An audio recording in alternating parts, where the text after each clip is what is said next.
байна. Арга түмэн ядуу байгааг ярьж байна. Шударга ёс тогтохгүй байгааг ярьж байна. Тийм учраас ухаан худаг дээр би улсын хурлын хянан шалгах дэд хороог ажилуулахын тулд өнөөдрөөс эхлээд баланкан дээрээ гарын үсэг зурулах ажиллагааг эхлүүлнэ. 32 гишүүн зурснаар энэ ажиллагаа явагдах ёстой. Хамгийн түрүүнд өөрийнхөө нэр дэвшил сонгогдсон арчилсан намд хандана. За та бүхэнд би нэг шинэ баримт танилцуулах гэсэн юм. Energy Resource компани 2009 оноос 2021 он хүртэл 12 жилийн хугацаанд илүү амнаад төлсөн гэдгээр Монгол улсын засгийн газрын тогтоолыг хүчингүй болгох гэж шүүхэд өгсөн. За амнаад гэж юу юм? Монгол улсад өнөөдөр хүчин төгөлдөр мөрдөгдөж байгаа хуулиар газрын хэвлий болон газрын гадарга дээр байгаа байгалийн тогтц бүхий нөөцийг төр хувийн хэвшил юм уу өөрсдөө хамтарч эзэмсэн компанид ашиглуулсныхаа татварыг төлөхийг хэлдэг. Energy Resource энэ хууль үйлчлэхгүйгээд Монголын төрөөс 209.6 тэрбум төгрөгийг нэхэмжилсэн байгаа. 3 шатны шүүх хангаж шийдвэрлсэн.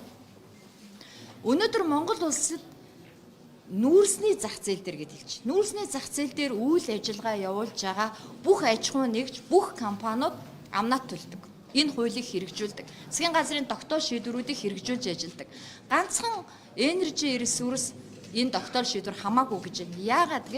Яагаад гэвэл 23 жилийн хугацаатай 2033 он хүртэл засгийн газартай байгуулсан доктортой байдлын гэрээ гэж байгаа. Доктортой байдлын гэрчилгээ гэж байгаа. Тэргээ биднэрт харуулах ёстой.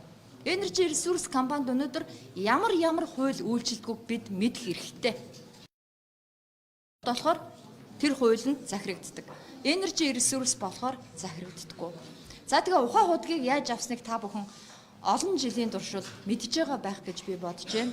5 толгоонд 100%-ийн 4%, 96%-ыг улсад буцааж төлсөн гэдэг боловч 4% нь нийт тэнд байгаа 8.1 тонн нүүрсний нөөцийн 24%-тэй тэнцсэн. За би энэ мэдээллийг хийх гэж өнөөдөр өөрийнхөө сэтгүүлж байх хүрээнд олсон баримтуудыг авчирсан.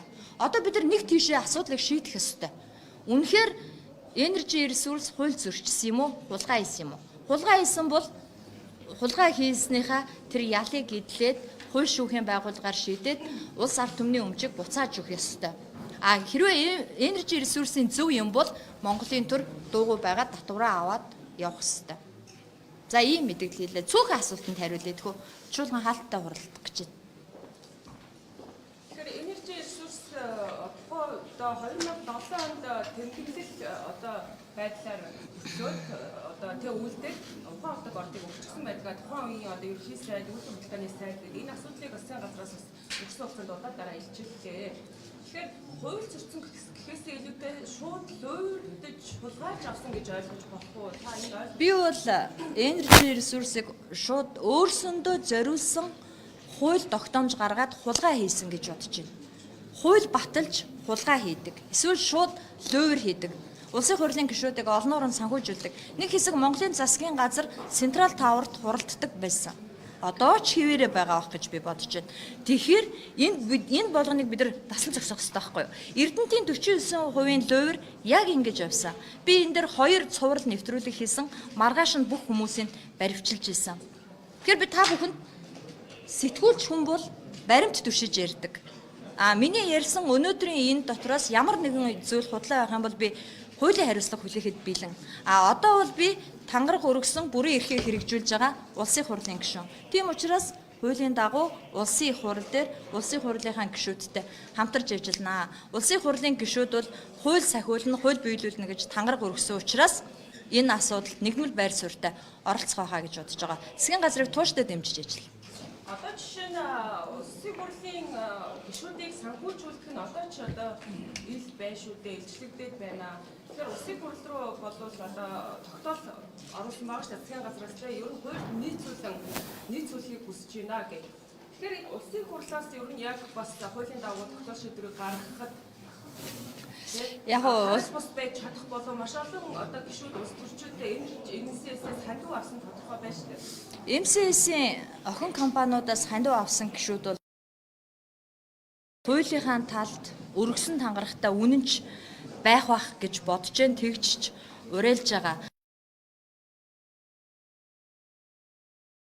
та бүхэн мэдж байгаа шүү дээ. Улсын хурлын гишүүдэд хандив өргөөд самхааны дитгээд нүүрсний ковот өгөөд дуугүй байлгадаг, коноп дардаг, конопыг худалдаж авдаг, засгийн газрын үйл ажиллагаанд шууд саад учруулдаг, засгийн газрын шийдвэрийг захиалдаг.